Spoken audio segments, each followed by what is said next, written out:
In case you haven't seen all the banners on LinkedIn, the PPC Influencer List is out, and it is the annual survey and list, which I encourage you to take it and self-promotionally, if you want to vote for me, that's totally cool. If not, totally cool. That being said, I want to talk about it because there's so much chatter online, and I genuinely feel like when I make a LinkedIn post, especially about something like this, it's really hard to convey that emotion because it is the written word. In this video, I want to convey, first of all, my gratitude, my emotion, and then I want to go ahead and get into a little bit of the behind the scenes on being on these influencer lists, what it means to me personally, how I got there, and just like all the behind the scenes stuff. This video is really for, frankly, anyone who wants to be on the list. I want to talk about that.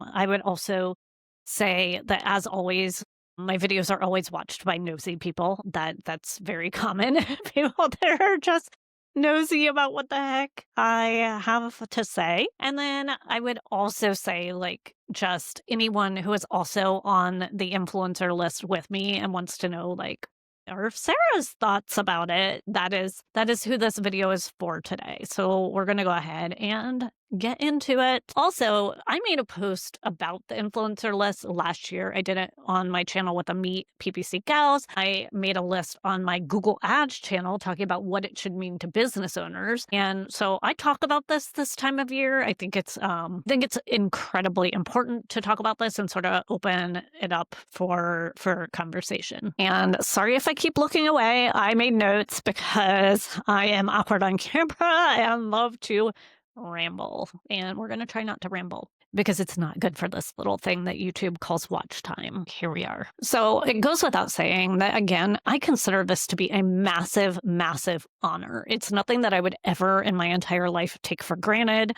I have been the person who hasn't been on the list, I think, and my daughter, who's 10, reminded me that this may be my third year on the list. I'm not exactly positive. I feel like I didn't make top 50, and then I think I bumped to like 29. I don't actually know. I don't keep track, so I don't really know. And frankly, I don't really think the number matters that much. It's not like, yeah.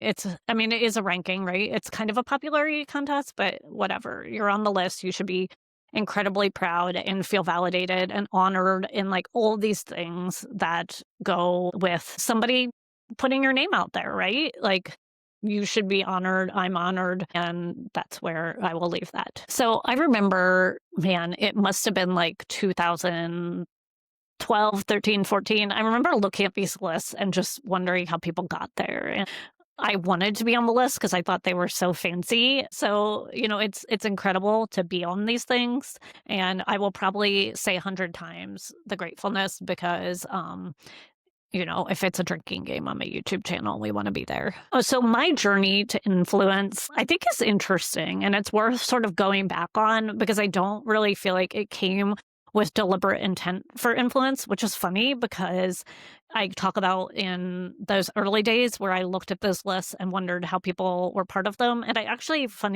had the answer right in front of me, but I wasn't willing to necessarily do that work, if that makes sense. So really, how people built influence back in the day is the same way today. You join these PPC communities and you talk and you interact and you show up and you are present and you make, connection. And I say industry friends, like these are my friends on this list. So that's a lot of it. And in 2015, I have a very, very distinct memory of I was sitting in a conference room with Matt Umbro. And if anyone doesn't know who Matt Umbro is, he was the OG founder of PPC Chat, which now Julie Bacchini writes. And I remember saying, like, how do I get known for PPC? Because I was writing for PPC Hero at the time and sharing my blog posts. And he and I would always laugh and shoot the shit, in conference rooms and talk about it. And he said, join PPC Chat. That's every Tuesday, that hashtag. And so I would join PPC Chat and do that type of stuff, but I would kind of join not consistently. I didn't have it marked on my calendar. I was in and out, and I made phenomenal connections through that. Again, I was also blogging for PPC Hero at the time, but I wasn't consistent, and I didn't really post on Twitter, even though I had a Twitter before that. I didn't post consistently on there, when I would find things in the platform. I kind of just stayed to my work and would come and go, and there was no consistency. So fast forward to, oh man, it must have been, I cannot believe this, but it must have been 2020. And I'm working. And by then, like, I was in, probably what I'm going to call like a comfortable phase of motherhood where like nobody laughed at my jokes. My kids called me the most unfunny person ever. I was doing PPC, but my coworkers were kind of like just, clocking in, right? Like they weren't like PPC fanatics. Like this was a job to them. And I was in this place where I was just like really, really like enjoying my profession because it was an outlet for motherhood. And nobody would laugh at my PPC jokes, at home, at work. And so I would open up Twitter, X, whatever you call it, also LinkedIn. I've always been big on LinkedIn. And I would just, anytime I'd find something in Google, I would be on there. Like I basically treated the industry as my friends, and I treated like these platforms, these social platforms like LinkedIn and at the time Twitter as my sort of personal like office DM. Like, so I would kind of pause instead of DMing a joke to like my coworker, I would just go there, right? So I started to just like build up relationships and connections. And I mean, it wasn't all about paid search. I think people would be shocked to know that like a lot of my closest friends in the industry, like we talk about motherhood things. We talk about work-life balance. We talk about, just it's not like I call, my friend Julie and say, I don't know, what am I going to say? Like, let's talk about match types. Now, that being said, we do that a lot, right? Like that comes up. It's like, what do you think about this, right? But like we have a foundation and a friendship, and a lot of the people on the list, I'm picking on Julie right now because, she watches it, or like Jill, like we chat, we talk about life. Like again, we're friends, friendly.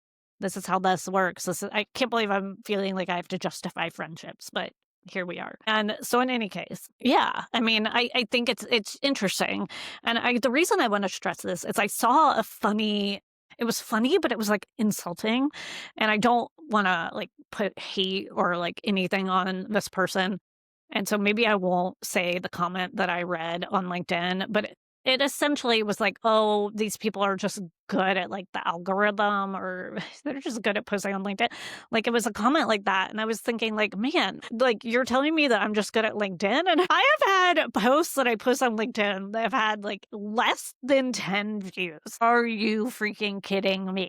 I'm not good at the algorithm. In fact, there are people on that list who have like 15, 18,000 followers. Like I think I have 6,000 something. I'm grateful, but my content doesn't always hit. I am on the struggle bus when it comes to content. A lot of times I'm still to this day perfecting my craft of like trying to storytell.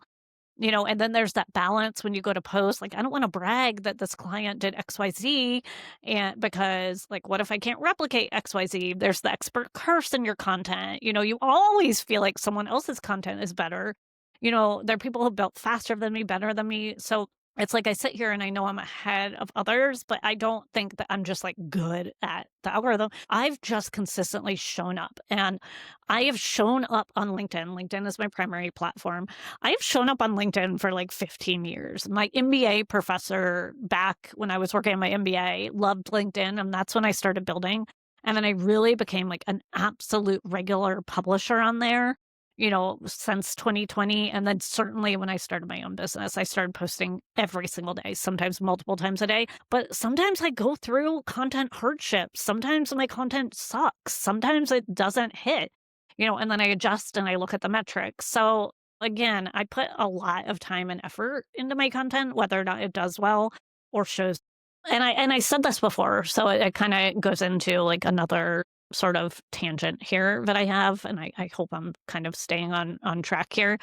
But like the real influence, it's not the numbers, because like I said, there's people on that list with like more of this and more of that than me. There always will be, but it's the relationships, right? So it's like genuinely making the time to talk to people. I've had comments that I made on other people's posts that have more views and more traction than anything else. And I think to a certain extent, when it comes to the relationships, especially if you look at the influencer list, there's a little bit of like I'm going to call it like influencer behavior, if that makes sense. Like you kind of know, for example, like if I have something that I could say in a comment, right? Like I'm going to pick on someone who I absolutely adore and love to chat with constantly, like Boris, right? So suppose I'm thinking like, man, I haven't talked to Boris in forever. I miss him. Like I could go send him a DM, right? And be like, hey, I missed you. I haven't chatted with you. Let's catch up. Or I could just go to his hilarious meme that he posts and just say that out loud. Like, hey, I miss you. We haven't caught up. Let's catch up. That helps. I can't even talk. Sorry about that. That helps the algorithm. That helps him. That helps everyone. Like, you just, again, it's about being a nice person and supporting people and like bumping them. And just, I just feel like as somebody who builds influence, like we try to support one another in the comments. There have been numerous articles, or I will just say content that's written, and it's clearly not directed at me because it's something very basic about PPC, but I will make sure, especially if I know the person, to be like, hey, great post, or I agree, I see that all the time on my client accounts, or my God, that's so funny. I had a client like that the other day. Like you're using the platforms as they're supposed to be, which is social networking, right? And then as anything else, the depth of that relationship exists, online and offline. Speaking of offline, we all see each other, or a lot of us, we speak at conferences. And so I kind of want to like get into sort of like every place that I'm putting out content, because I think that that's like another thing that maybe people don't see if they're looking at one specific platform. So like I just said, I post on LinkedIn every single day. I've been writing for Search Engine Land. I'm going on my 3rd year. What a blessing and a gift. I absolutely love writing for them. And when I write, I get more out of writing that post than I'm given back. I will say that. Like it helps my brain. It keeps me creative and active and thinking through problems. If it's not live yet, I just submitted my first post for Search Engine Journal, and I have a couple more coming up. President of the Paid Search Association. I do webinars for them. I'm trying to think. Anytime anyone asks me to go on a podcast, I always say yes. So the monthly webinars for Paid Search Association, I just do a lot. And all of that is unpaid. And I think that is another thing that should be considered in this. We're not doing this. I want to say we're not doing this for business, but obviously I would love to get clients.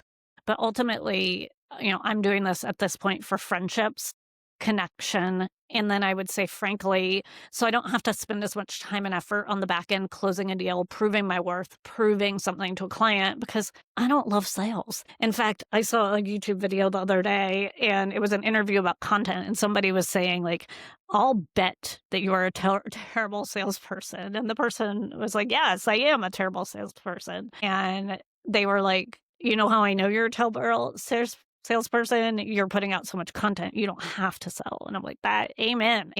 And so, there is like that is a little bit self-serving, but there's also a part that's like the payoff comes later. And then also we put out so much content that hour for hour, like it doesn't necessarily like ring clients on us. It just helps sort of offset that maybe thing that we're not as adequate doing, which is sales. Yeah.